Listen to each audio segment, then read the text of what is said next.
I'm sort of thinking that it might be reasonable and a good idea to preface talking about Shui Fu Zhu Yu Tang by talking about falling in love. And yes, so let's talk about that. I have to have my wolf doll to talk about it. This is my wolf doll. It's mine. It's mine. So yeah, falling in love, talking about falling in love. There are many different types of falling in love. We use this word to mean quite a number of different things. But I want to speak about the kind of falling in love that is particular to the wood element and to springtime. And particularly springtime after a long, hard winter. When spring comes after a long, hard winter, it is exactly the energy of falling in love, a kind of a kind of freedom, a throwing open. I'm free, and blossoms fill the air. The birds are twittering, the bees are humming. It's an incredible feeling, and it's this chai-hu feeling of opening. Oh my God, where will it end? This opening. It's the feeling of gate of hope. Opening again. Something that seemed not possible, something that seemed closed forever. All of a sudden it is possible. Oh my goodness, I'm alive in a place where I thought I was dead, where I thought it was going to be winter forever in this particular place. Every single winter, all the plants, they look dead. And then all of a sudden, we have these times of finding out to our terror and thrill and wonder that actually we're not dead after all. The places that seemed so stunted, so wounded, closed down, curled up, gone, can't even feel it anymore. It's deeper than pain in a way, that kind of numbness of the closed door forever, no hope. And then the stirring, then the movement. You mean I could? This is the power of treatment room crushes. The client's falling in love, student, teacher. Whether you know that it's practitioner, client, or teacher, student or not, there are a lot of falling in loves that happens. Your spirit on my spirit awakens a part of me that I thought was long dead. It's been since, I'm carrying this wolf doll around because I'm in a kind of falling in love with someone who's very wolf-like. He calls himself Wolf, and I swear I feel like I'm 5 years old. And something in me that cried piteously at the age of 5 and decided that it wasn't possible to fly and be alive in this particular way. For some reason, in the presence of this ethereal wolf boy, is coming back out again, and it's coming out like chai-hu! It comes out like a shout. It comes out like, ah! The shout, the yell, the jump, all this rushing wildness of just what spring is about. It's cacophonous. It's mad. Falling in love. Whoa! The tumult in the heart. It's just amazing. So this happens in relationship, and you can think that this is a sign that you should jump into bed, get married, have kids, whatever. If you do that, then when the part of you that is coming back to life finishes coming back to life, it's suddenly going to be a very boring relationship because you're done. When the door opens, the one who opens the door is magical. While the door is opening, it's magical, and it comes out full force. These springtime crushes are tremendous. And what kind of being careful do we need to do during a springtime crush, during a chai-hu falling in love? Well, you want to let the door open because you want your own aliveness. It's ultimately the recognition that, what I'm feeling is the feeling of rapid growth. Sometimes what we mistake for falling in love is the feeling of rapid growth.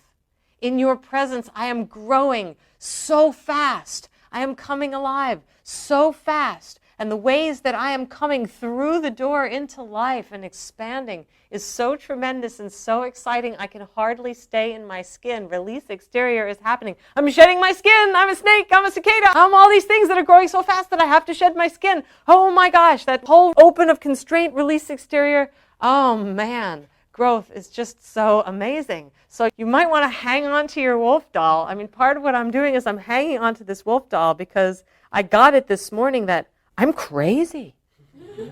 I'm out of my mind.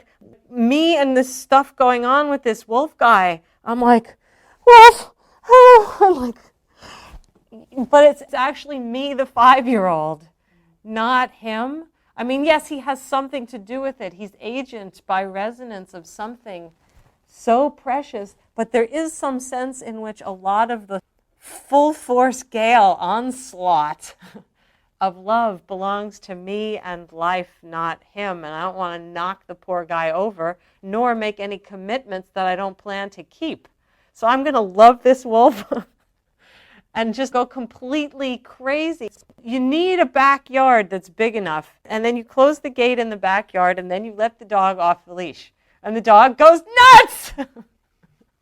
And you kind of need to have enough space on the inside. Again, Chai Hu and Xiang Fu Sai Piris, He Huan Pi Albizia. How much permission is there in me? How much room can I make for Yahoo! Inside myself? Is there room for space? Or no, it's like, only can grow this much. I can only grow at this rate. Next Tuesday, I can grow a little more.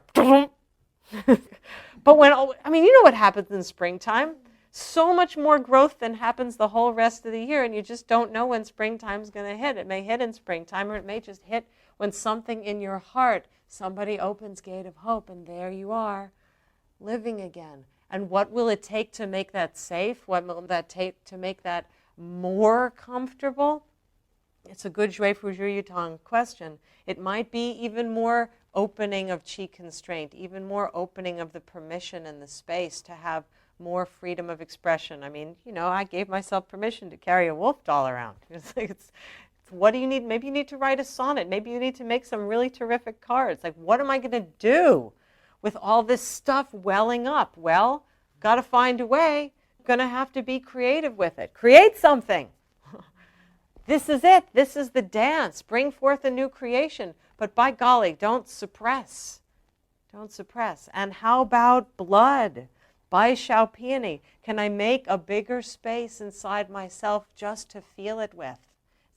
Sometimes a love is so great and so strong that it threatens to overwhelm. Like, oh, like I just quivering to pieces. And when we work with those Zhui Yin, the heart mediator aspect of Bai Shao even more, it's like, do I have enough blood in my heart to be able to bear feeling this much love?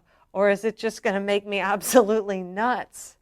And the Bai Shao is this ability to, as the Chai Hu comes in, as the Qi stretches, to be able to say, I am going to be an even bigger and bigger reservoir.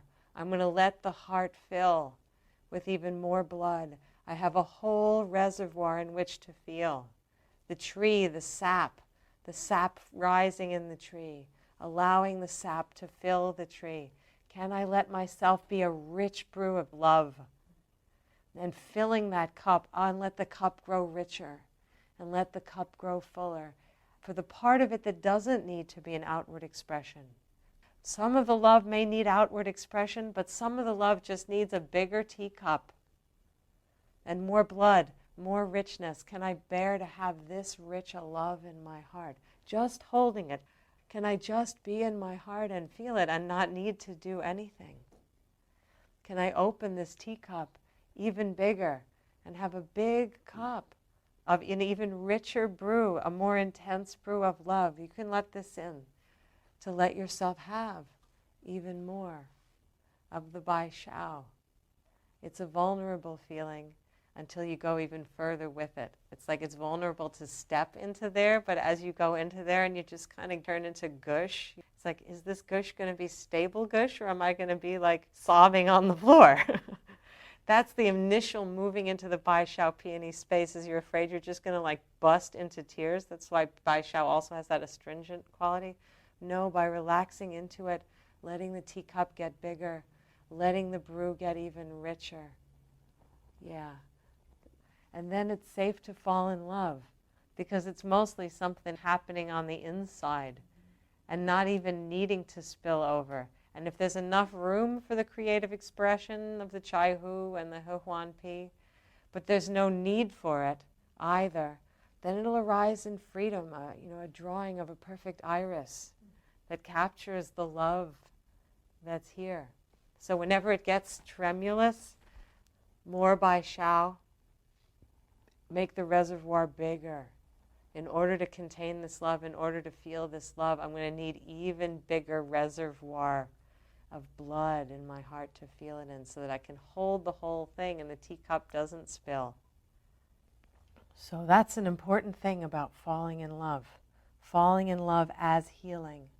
Falling in love as growth. Actually, what I'm doing is healing, and you're in the same room. You're the one who did the acupuncture point, or you're the one who said that marvelous thing. And because you're in the room as I start to heal, and in some way something came through you, it all spills out at you. But it doesn't have to. It's just, oh, thank you, I'm healing, I'm growing, thank you, more please. So much about wood and healing, and wood as the acute awareness of the other. It took you, wolf boy, for me to fall in love. There's this sense of outside intervention. Someone places a needle and everything in you comes whooshing out. So this sense of the other and how the other can be so helpful to us in our healing process. The other that we fall in love with. Even if we know it's about us and about healing, the thank you, thank you, thank you is immense. And in this falling in love thing that takes the other to touch this place, this winter place with, green magic fingers and bring it alive, it's also that sense of other and the places we go only when pushed. When we were talking on the first day about what avenues does evolution have in your life, and the gratitude for the push to grow and the gratitude for the push to heal, the stretch that comes from the other. In zero balance, bodywork technique that my husband's, he's a ZB teacher, ZBer, they talk a lot about, they may speak about it in other traditions as well, but this is where I know it from. The voluntary endpoint of motion and the involuntary endpoint of motion. Turn your head as far as you can to the left. Really as far as you can to the left.